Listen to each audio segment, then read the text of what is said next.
My name is Carol Craig, and I'm a teacher who's an expatriate living in Trinidad and Tobago, and I had a very horrible experience at our United States Embassy there, and I just wanted to let people know about it.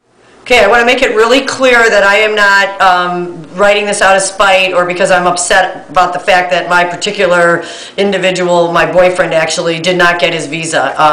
Honestly, I wasn't sure how strong his letters were, and I wasn't thinking that he might actually get his. But when I witnessed that over 200 people were not even given the opportunity to present their paperwork and were all being charged this exorbitant fee of $131 US, and that only 3 people were even being considered, this put me into an outrage because I think it's the policy that's dishonest. I don't think that they're giving people an opportunity, and I really got angry about that. I'm not doing it out of spite. So I went online, and everything has to be done online, which in itself is a little bit restrictive because most of the population in Trinidad do not have access to the internet. And so I was the one who filled out my boyfriend's application.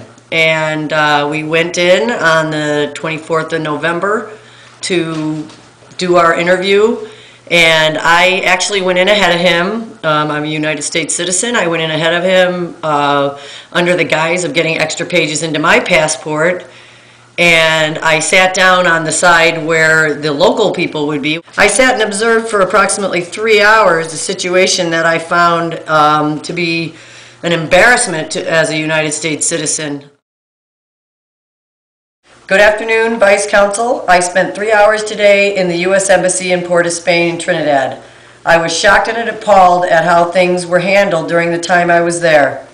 I only saw 3 people go to the TST post to pay their $23 for their passport to be sent back to them. Every other applicant was turned down, given a form letter, which I have a copy of here, that said that they needed to reapply and bring evidence of their ties to Trinidad and Tobago. Now, the reason I'm writing today is that no one was asked to produce these items during their interview. We all knew what constituted evidence of strong ties, and every person I spoke with that was there that was denied told me that their evidence they had with them, but they were not able to show to the interview during their supposed interview. I feel I witnessed a travesty of justice at the embassy today.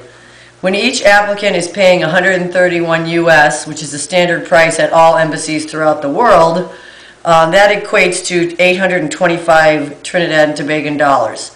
They are not even afforded the opportunity to show the required documents which they had in their possession. I really take issue with this. I am outraged and ashamed of what I witnessed as a U.S. citizen. This seems to be very unfair. In fact, it's a dishonest practice to charge someone for a service and not give them a chance to legally and honestly share their information. We spent a lot of time online reading the requirements and gathering all kinds of documentation only to be shut down as if we were nothing.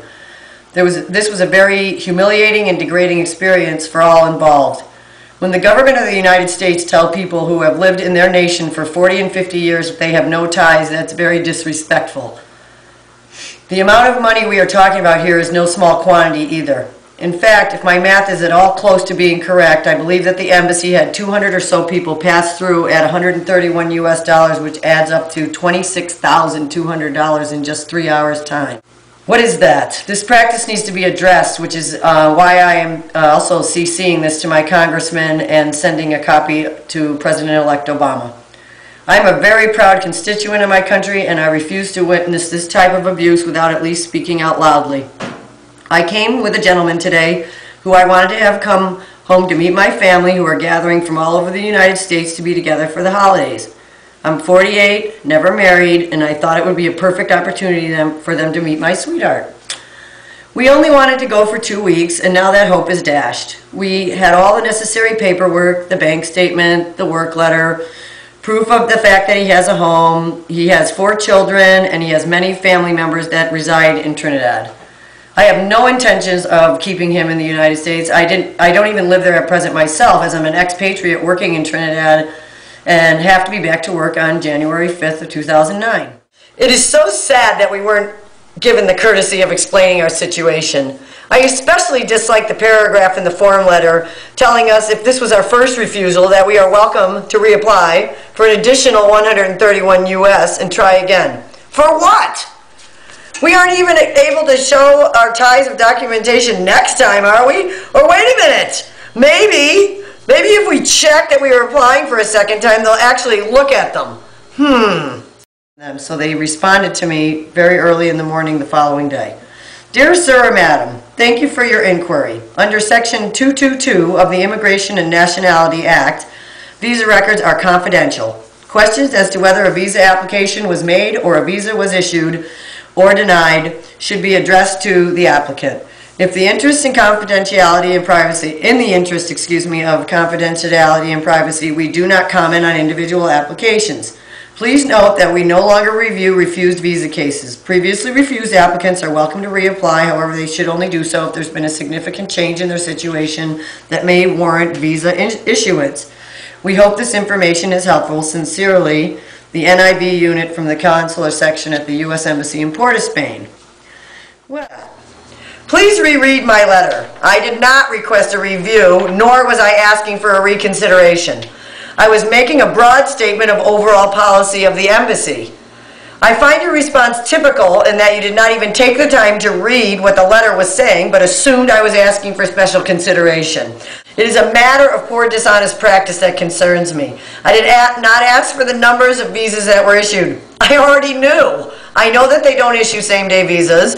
I knew that everyone who was being considered had to leave their passport overnight, and in order to do so, you had to leave 23 Trinidadian dollars in order to have it mailed back to you.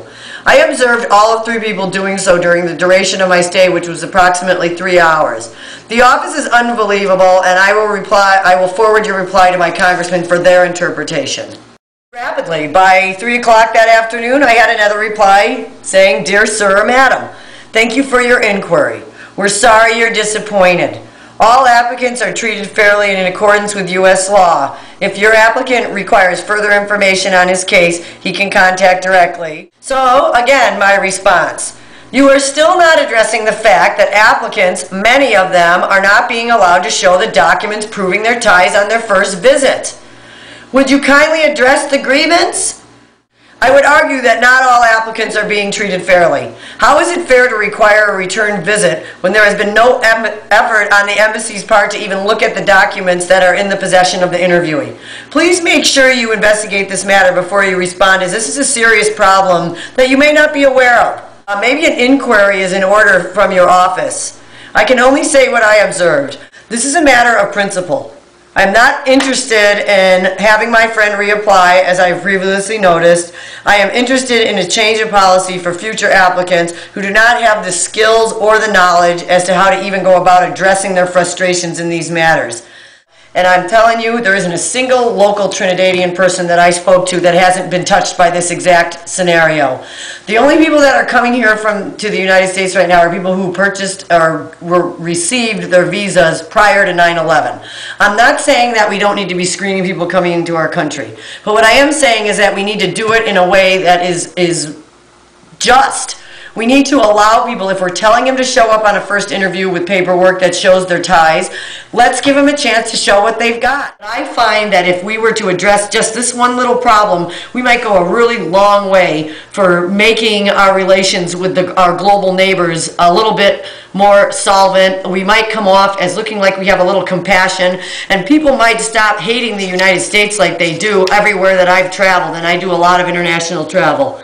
And it just has me really angry. I'm standing here by myself on my vacation right now, and my guy didn't get to come, and that's okay, because, you know, maybe they might not have approved his paperwork, but it sure would have been nice if he had at least been given the opportunity to show it to the interviewer, and if the interviewer would have been a little bit nicer and really tried to find out who we were as people, and, you know, done her job better. But this is not an acceptable way for us to be operating. And if it's not going to be okay for people to come to the United States, don't toy with them, get their hopes up, have them spend a ludicrous amount of money. $131 is a lot for any kind of an application process. This policy has absolutely got to be looked at, and I'm outraged, and I think we need to do something about it.